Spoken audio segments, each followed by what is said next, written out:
തന്നെ ഒട്ടേറെ മാറ്റങ്ങൾക്ക് ശേഷം ഇന്ന് ഓൺലൈൻ മീഡിയകളും സാറ്റലൈറ്റ് ചാനലുകളുമായി അനുദിനം പരിഷ്കരിച്ചു കൊണ്ടിരിക്കുമ്പോൾ അതിൻ്റെ എല്ലാം ഗുണഫലങ്ങൾ സംഘടനാ രംഗത്ത് അല്ലെങ്കിലും ആശയപ്രചരണ രംഗത്ത് യുക്തിവാദി പ്രസ്ഥാനങ്ങൾക്ക് പ്രയോജനപ്പെട്ടിട്ടുണ്ട്.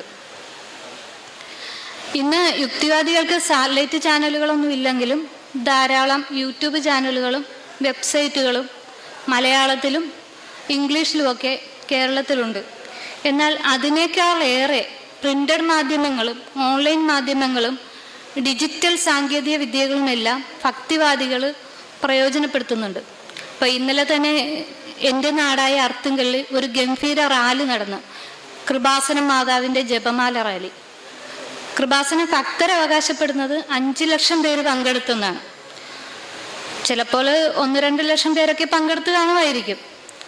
കൃപാസനം പത്രം ഇന്ന് 22 ഭാഷകളിലെ പ്രിൻ്റഡ് ആയിട്ടും, അത് ഭക്ഷിക്കാനുള്ളവർക്കാണ് കേട്ടോ, പിന്നെ വായിക്കാനുള്ളവർക്ക് വേണ്ടിയിട്ട് 8 ഭാഷകളിൽ ഓൺലൈനായിട്ടും ലഭ്യമാണ്. ഇനി ഈ 8 വെബ്സൈറ്റുകൾ കൂടാതെ നവമാധ്യമങ്ങളായ പിന്നെ ഫേസ്ബുക്ക്, വാട്സാപ്പ് ഗ്രൂപ്പുകൾ, യൂട്യൂബ്, ഇൻസ്റ്റാഗ്രാം എന്ന് വേണ്ട എല്ലാ നവമാധ്യമങ്ങളും ഈ അന്ധവിശ്വാസ തട്ടിപ്പിനായിട്ട് ഇവർ ഉപയോഗിക്കുന്നുണ്ട്. ഈ നമ്മളിപ്പോൾ കൃപാസന ധ്യാന കേന്ദ്രത്തിൻ്റെ സൈറ്റിലൊന്ന് നോക്കിക്കഴിഞ്ഞാൽ ഞെട്ടിപ്പോവും. എന്താ ഒരു സെറ്റപ്പ്! ലോകത്തിൻ്റെ ഏത് ഭാഗത്തിരുന്നും നമുക്ക് കൃപാസന മാതാവുമായിട്ട് ഉടമ്പടി വെക്കാം, കാര്യങ്ങൾ സാധിക്കാം. വെബ്സൈറ്റിലെ പച്ച മെഴുകുതിരിയും നീല മെഴുകുതിരിയും ഒക്കെ കത്തിക്കാം.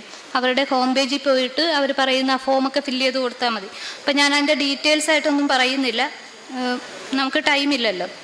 അപ്പം ഞാൻ നേരത്തെ സൂചിപ്പിച്ച നെട്ടൂരിലെ പള്ളിവരാന്തയിൽ ആരംഭിച്ച മലയാള മാധ്യമത്തിൻ്റെ ചരിത്രം മതങ്ങളും ജാതിയുമായി ബന്ധപ്പെട്ട് തന്നെ ആയിരുന്നെങ്കിലും അവർക്കെല്ലാം മത താല്പര്യങ്ങളും സാമുദായിക താല്പര്യങ്ങളൊക്കെ ഉണ്ടായിരുന്നു. പിന്നീട് 1929 ആകുമ്പോഴാണ് മലയാള ഭാഷയിൽ ആദ്യം യുക്തിവാദി മാസിക, അതായത് യുക്തിവാദി മാസിക എന്ന് പറയുന്ന അത് ഇറക്കുന്നത്. എറണാകുളത്ത് നിന്നാണ്.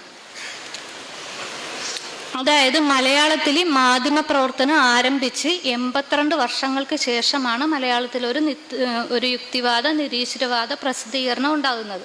അപ്പം അതിനു മുമ്പ് യുക്തിവാദികൾ ഉടമസ്ഥരായിട്ട് 3 മാധ്യമങ്ങൾ ഉണ്ടായിട്ടുണ്ട്. അത് പിന്നെ കേരള കൗമുദി, സഹോദരൻ പത്രം, മിതവാദി പത്രം അതൊക്കെയായിരുന്നു. അവയിലാണ് ആദ്യകാലത്തൊക്കെ നിരീശ്വരവാദ യുക്തിവാദ ലേഖനങ്ങളൊക്കെ അച്ചടിച്ച്